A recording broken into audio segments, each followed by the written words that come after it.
Aujourd'hui, dans notre programme, je veux vous expliquer comment la prière simple peut vous aider à surmonter les problèmes les plus compliqués.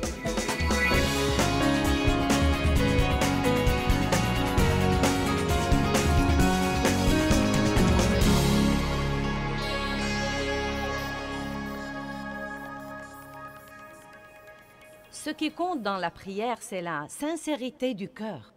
La Bible nous enseigne que Dieu prête attention à la prière simple et fervente. Mais écoutez, la prière fervente n'est pas nécessairement retentissante ou longue. C'est la prière passionnée, la prière que vous priez de tout votre cœur. C'est la prière où le cœur y est. En fait, j'ai traversé une période de temps avec Dieu où il m'a défié de lui demander ce que je voulais et ce dont j'avais besoin en aussi peu de paroles que possible. Et c'était vraiment difficile parce que nous avons du mal à dire, par exemple, si nous faisons quelque chose de mauvais, « Dieu, je sais que c'était mauvais, je l'admets, et je te demande de me pardonner. » Merci, Seigneur. Amen. Nous avons du mal à faire ça. « Oh Dieu, j'ai besoin que tu me pardonnes. Dieu, pardonne-moi. Oh Dieu, pardonne-moi s'il te plaît. Oh Dieu, tu dois me pardonner. Dieu, je suis si désolé. Dieu, je ne recommencerai jamais s'il te plaît. » Et à dire vrai, je crois parfois que nous essayons de nous impressionner, si vous voulez la vérité. Je ne crois même pas que nous parlons à Dieu. Nous essayons de nous impressionner par l'étendue de notre spiritualité. Je suis stupéfiée par les gens qui, quand ils prient, changent complètement de voix. Ils deviennent complètement comme ça. « Oh, toi !»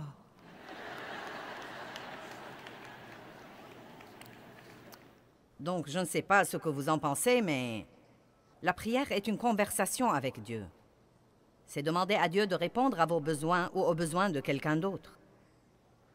C'est le louer, c'est le remercier, c'est l'adorer. C'est lui confier des choses et lui consacrer des choses. C'est beaucoup de choses merveilleuses qui devraient faire partie de la vie de tous les jours. Tout comme la respiration. La prière devrait être comme la respiration. Ne pas prier est un péché. La pire chose qui puisse arriver si vous ne priez pas, c'est rien. En d'autres termes, si vous ne priez pas, rien n'arrivera. Eh bien, quelles sont certaines des raisons pour lesquelles la prière n'est pas exaucée? Tout d'abord, je ne sais pas si nous pouvons dire qu'une prière n'est pas exaucée. En fait, Dieu ne dit pas toujours oui. Vous savez, Dieu dit parfois, pas maintenant. J'ai en fait entendu des gens dire que Dieu ne dit pas non, mais je ne crois pas ça. Si je demande quelque chose qui n'est pas la volonté de Dieu, il me dira non. Sinon, je croirais qu'il ne m'aime pas. Parfois, il dit attends. Parfois, il dit oui. Et parfois, il dit non. Mais une des choses que nous devons comprendre, c'est que quoi qu'il dise, ce qu'il dit est toujours juste. Et si Dieu dit attends, c'est que c'est mieux pour moi d'attendre. Quel que soit ce que ça me fait mal, quel que soit ce que j'en pense, il y a une certaine raison pour laquelle ce n'est pas bon ou ce n'est pas mieux pour moi d'avoir cette chose maintenant. Si Dieu dit non, il n'essaye pas de me cacher des choses, il n'essaye pas de m'empêcher d'avoir quelque chose que je veux. Il a simplement quelque chose de meilleur en tête et je ne suis pas assez intelligente pour savoir comment le demander. Donc je suis reconnaissante que Dieu me donne ce qu'il sait que je devrais avoir. Et laissez-moi vous dire quelque chose, bien-aimé. Quand vous arrivez au point où vous pouvez faire confiance à Dieu dans ces choses-là, ce que la vie peut devenir douce. Car vous n'êtes plus obligé de lutter avec les choses tout le temps. Vous savez ce qui nous contrarie? Essayez de faire que quelque chose se produise, que seul Dieu peut en fait produire. Allez, comprenez ça ce soir. Essayez de faire que quelque chose se produise, que seul Dieu peut produire. Puis-je vous dire quelque chose? Vous ne pouvez pas changer les membres de votre famille. Bulletin, flash, flash du ciel. Vous ne pouvez pas changer les membres de votre famille. Vous pouvez leur donner l'exemple. Et à dire vrai, si nous faisons un petit effort pour donner l'exemple un peu plus, et si nous fermons notre bouche un peu plus, et si nous arrêtons de dire à tout le monde ce qu'ils devraient faire, eh bien, c'est encore tôt et je prêche bien déjà.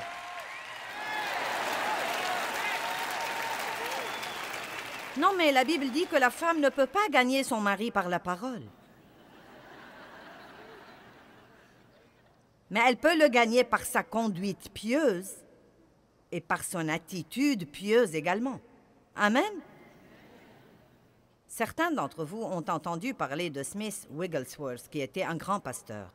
Il était plombier et il a fini par devenir pasteur.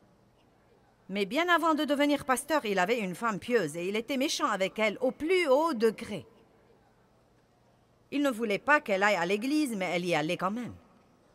Elle disait qu'elle n'allait pas abandonner sa relation avec Dieu et sa communion avec les autres croyants. Et il l'enfermait dehors. Et quand elle revenait à la maison, la porte était fermée. Et elle se couchait dehors et s'endormait. Et le matin, il avait mauvaise conscience. Il lui ouvrait donc la porte et la laissait entrer.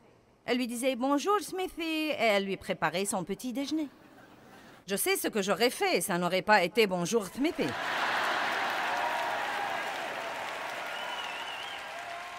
Mais d'un autre côté, si j'étais mariée à cet homme, il serait resté plombier et ne serait jamais devenu grand pasteur. Mais elle lui donnait l'exemple dont nous avons parlé. Et elle a continué à être tellement gentille avec son mari qu'il a fini par être sauvé et radicalement rempli du Saint-Esprit et par devenir un des plus grands prédicateurs renommés que l'Église a connus. Laissez-moi donc répéter. Vous ne pouvez pas changer les membres de votre famille, mais vous pouvez prier pour eux. Et si vous priez, vous ouvrez la porte à Dieu pour travailler. Si nous essayons de faire les choses sans faire intervenir Dieu, cela empêche littéralement Dieu de travailler parce que nous sommes les associés de Dieu. Et nous ne devons pas exécuter nos plans et nous attendre à ce que Dieu les bénisse ensuite. Nous devons passer un temps avec Dieu et apprendre ce qu'il veut faire et suivre son exemple. Vous ne pouvez obliger personne à aimer Dieu. Aussi ardemment que vous vouliez que vos bien-aimés soient sauvés, vous ne pouvez pas les obliger à aimer Dieu. Oh, si seulement je pouvais. Si seulement je pouvais ouvrir les cœurs des gens et les remplir de l'amour de Dieu et les refermer et les libérer. Vous savez, quand vous connaissez la vie que quelqu'un pourrait avoir et que vous le voyez faire des erreurs et détruire sa vie, non mais vous voudrez juste... Mais vous ne pouvez obliger personne à aimer Dieu. Et quand j'ai finalement compris ça, ça m'a délivré d'une grande pression. On n'oblige personne à aimer Dieu. Chacun de nous doit faire son choix personnel. Et là encore, je crois vraiment... Oui, nous sommes tous appelés à prêcher aux autres. Et nous sommes appelés à partager notre foi avec eux. Mais je crois parfois, à dire vrai, que nous prêchons trop. Et que nous ne sommes pas le bon exemple que nous sommes censés être. Je crois que nous devons parfois être un meilleur exemple. Et donc, si nous croyons à la puissance de la prière et que nous commençons vraiment à prier pour les choses pour lesquelles nous peinons et nous travaillons, nous pourrons nous détendre et jouir de notre vie pendant que Dieu travaille. Vous voyez, je suis arrivée au point où je crois vraiment que Dieu travaillera si je prie. Je le crois parce que j'ai prié pour vous. J'ai prié toute la semaine et j'ai prié pour des choses très spécifiques aujourd'hui. J'ai prié dans la chambre du fond avant de venir ici. Et j'ai prié Dieu de faire quelque chose en vous. J'ai prié pour la guérison. J'ai prié Dieu de guérir les cœurs brisés. J'ai prié Dieu de vous encourager. J'ai prié Dieu de vous enseigner quelque chose. Je veux que vous tombiez profondément amoureux de Dieu. Et donc, je crois que pendant que je suis là-haut pour utiliser le don que Dieu a mis en moi et pour faire ce que je sais faire, Dieu travaille en vous. Et peu importe si vous avez l'air de vraiment changer, ça n'a pas d'importance pour moi. Vous savez, si vous me dites que vous changez ou pas, je crois de tout mon cœur qu'un dépôt a été fait en vous et que vous allez voir les résultats d'être là. Je crois ça et je suis heureuse parce que je le crois.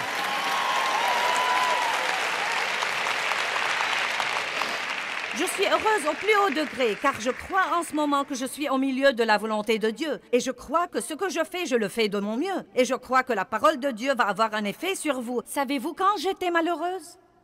Quand je venais ici et pendant que je prêchais, j'observais les visages des gens qui sont dans la salle.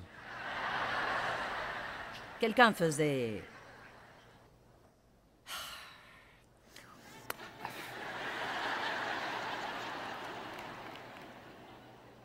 où quelques-uns se levaient et quittaient au milieu de mon sermon, et je me disais, oh mince alors, c'est terrible.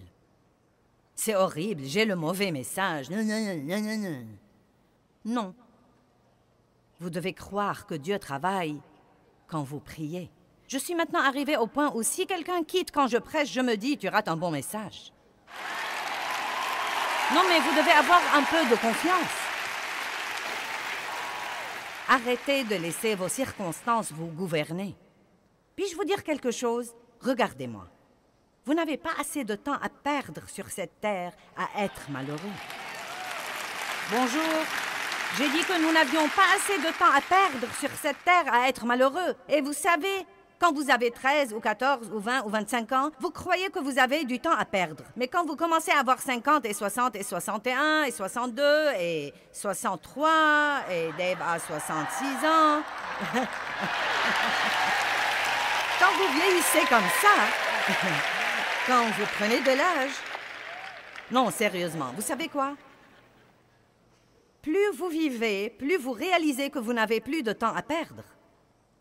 Je ne vais plus gaspiller mes jours à être fâché désormais. Vous m'offensez, je prie pour vous.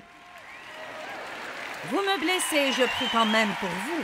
Je ne vais plus vivre malheureuse désormais. Vous m'entendez? J'ai dit que je n'allais plus vivre malheureuse désormais. Et vous devez vous-même être aussi intransigeant sur ce point. Vous devez croire à la puissance de la prière et arrêter d'essayer de faire quelque chose à propos de quelque chose pour lequel vous ne pouvez rien faire. Arrêtez d'essayer de vous débarrasser de choses dont Dieu seul peut vous débarrasser. Et n'essayez plus d'avoir toutes ces choses que vous n'allez jamais avoir, à moins que Dieu ne décide de vous les donner. Voici donc ce que je dis. Si vous voulez une chose, demandez-la à Dieu. S'il ne vous la donne pas, sachez qu'il a quelque chose de mieux en tête, ou que ce n'est pas le bon moment. Ne piquez pas une crise là-dessus. Si vous ne l'avez pas quand vous croyez que vous devez l'avoir, dites « elle viendra ». Elle fait son chemin. Le seul moyen de recevoir quoi que ce soit de Dieu, c'est de le croire d'abord par la foi et ensuite vous le verrez se réaliser. Vous savez qu'est-ce que la foi? La foi, c'est croire en l'invisible. C'est ce que c'est que la foi. La foi, c'est croire en ce que vous ne pouvez pas voir. Si vous pouvez le voir, vous n'avez pas besoin de foi. Les raisons pour lesquelles une prière n'est pas exaucée. Eh bien, tout d'abord, les gens ne prient pas. C'est la première grande raison. Allez à Jacques 4:2. Vous apprendrez à libérer des choses par la prière. Non, mais vous aurez tellement de foi dans votre vie de prière au moment où vous partez d'ici que vous saurez que votre première solution à toutes les choses exaspérantes dans la vie est juste de prier là-dessus. Et non pas de prier là-dessus et de vous inquiéter et de potiner. De prier là-dessus et de faire une confession négative. Bonjour. Vous savez, je crois que Jacques chapitre 4 nous enseigne beaucoup de choses. Verset 1, d'où viennent les luttes? Les luttes, c'est tout ce bouleversement que nous avons. Exaspéré, énervé, dérangé. D'où viennent les luttes et comment est-ce que les conflits et les querelles surviennent parmi vous? Il dit, eh bien, ils surviennent de vos désirs qui combattent toujours dans vos membres physiques. En d'autres termes, il dit, les luttes surviennent à cause des trucs que vous voulez. Vous êtes jaloux, vous convoitez ce qu'ont les autres. Vos désirs ne sont pas réalisés et vous devenez des meurtriers, car détester, c'est assassiner en ce qui concerne vos cœurs. Wow! Donc, qu'est-ce que ça dit de la jalousie? Vous êtes devenu très silencieux. Non, mais pensez-y. Nous ne sommes pas censés vouloir ce que quelqu'un d'autre a, à tel point que nous lui en voulons de l'avoir. Et vous savez ce que j'ai finalement découvert et qui m'a finalement beaucoup soulagée? Pendant longtemps, je ne pouvais pas comprendre pourquoi les gens avaient toujours à redire de n'importe quelle belle chose que j'avais.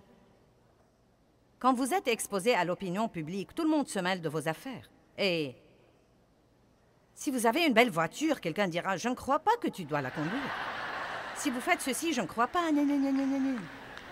Mince alors, tu as vu la tenue qu'elle portait? Vous savez ce que j'ai finalement compris? Ils s'en fichent pas mal de ce que je l'ai. Ils sont jaloux car ils ne l'ont pas.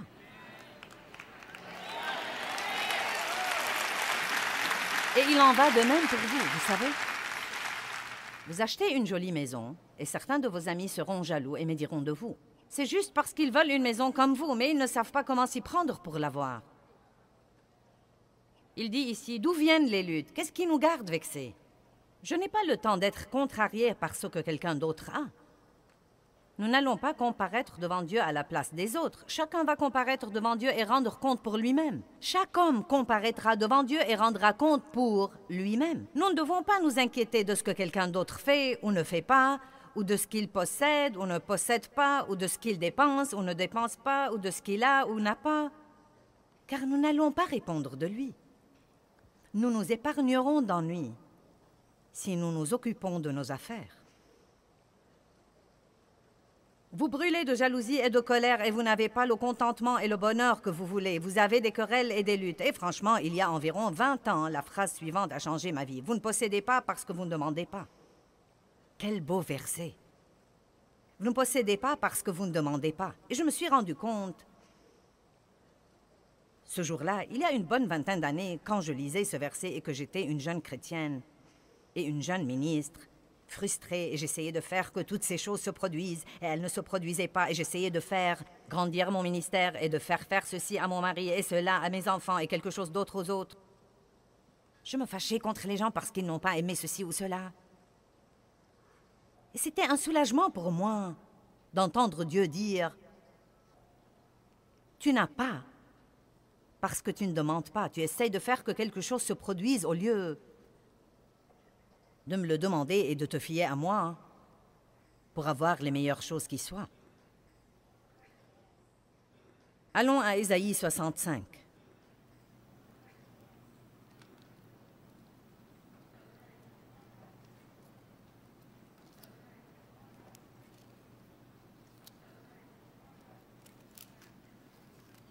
Versets 1 et 2. Je crois que ce sont des versets plutôt tristes.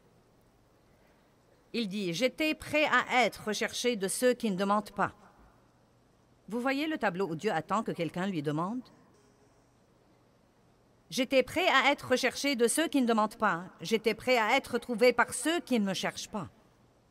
J'ai dit « Me voici, me voici. » Dit le « Je suis » à une nation Israël qui ne s'appelait pas de mon nom. J'ai tendu mes mains tous les jours vers un peuple rebelle qui marche dans une voie mauvaise au gré de ses pensées. C'est triste. Vous voyez le tableau où Dieu dit, comme Jésus a dit dans Matthieu 11, « Venez à moi, vous tous qui êtes fatigués et chargés. » Si vous êtes inquiets, venez à moi. Si vous êtes stressés, venez à moi. Si vous êtes chargés, venez à moi. Si vous êtes blessés, venez à moi. Allez au trône et non pas au téléphone. Les gens à l'autre bout du fil ne savent pas ce qu'ils font eux-mêmes. Ils ne sont pas qualifiés pour résoudre vos problèmes.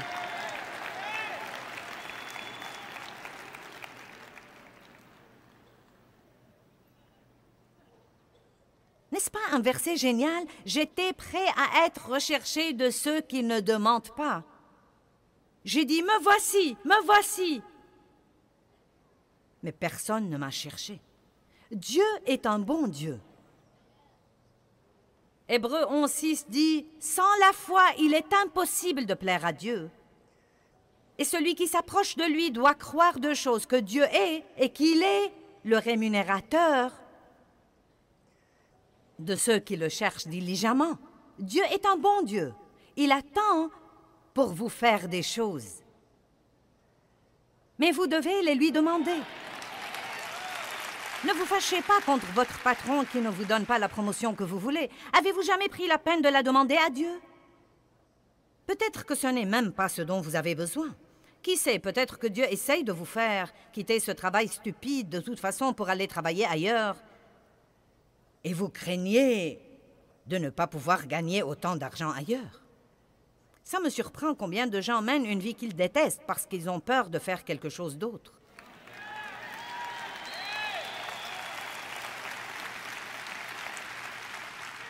Voici un bulletin du ciel, je l'ai juste reçu.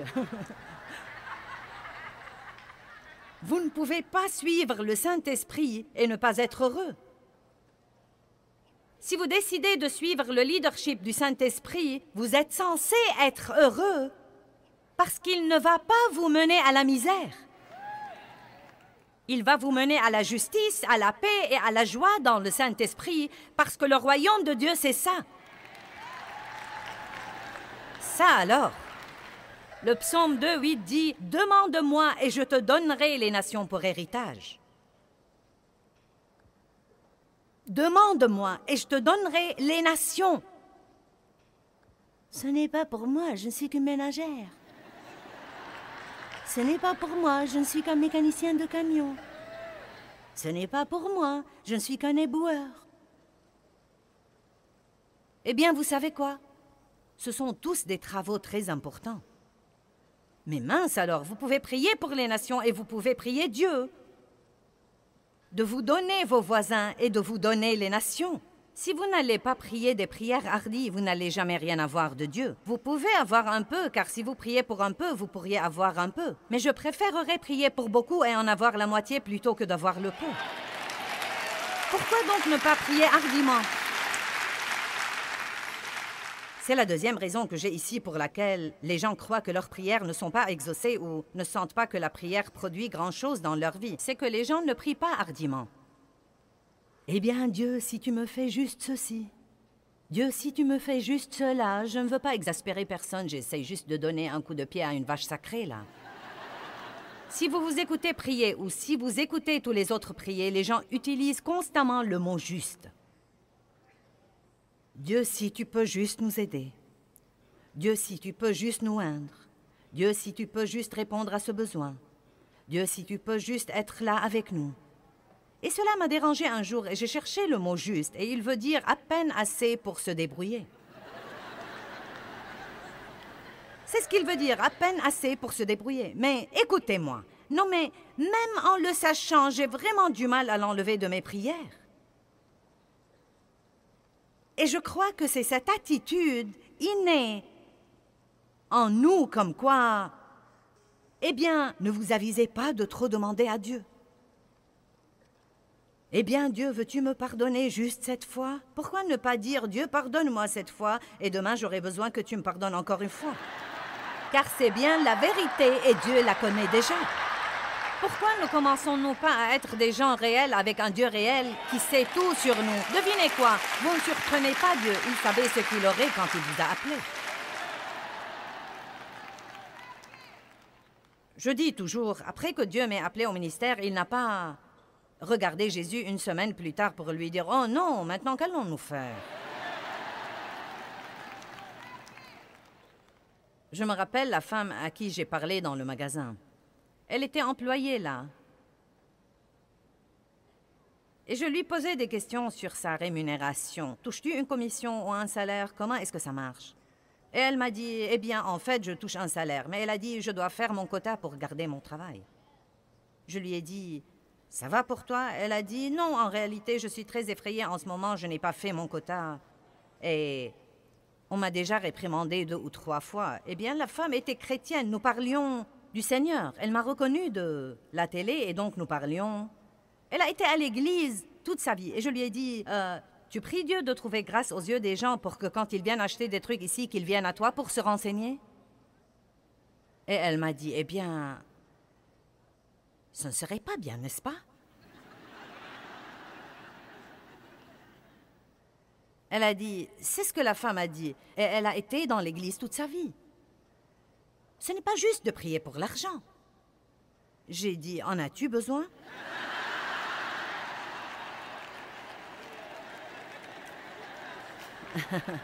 Si tu en as besoin et que tu ne l'as pas, tu devrais commencer à prier là-dessus, car c'est le seul moyen dont tu vas l'avoir.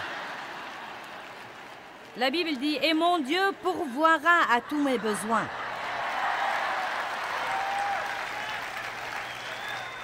Maintenant, nous déraillons si nous ne prions que pour les trucs et l'argent. Mais en réalité, la femme avait une vie de prière pathétique, pitoyable, faible, une vie de prière molle. Et voilà le Dieu de tout l'univers, qui possède tout, qui a vraiment le tout. À qui le donnerait-il sinon à ses enfants? Mais il dit, vous n'avez pas parce que vous ne demandez pas. Demandez et continuez à demander. Frappez et continuez à frapper. Cherchez et continuez à chercher.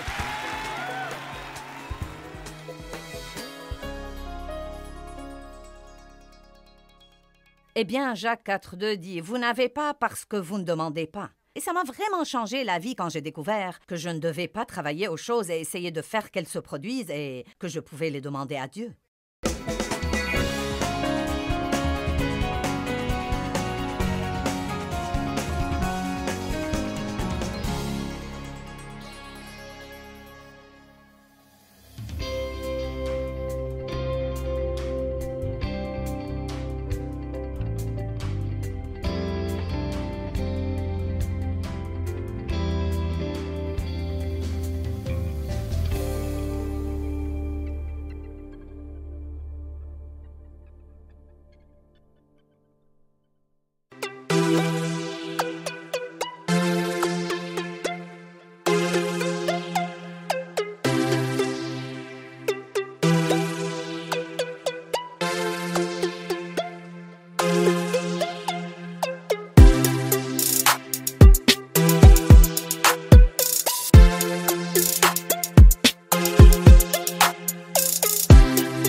Tôi xa quê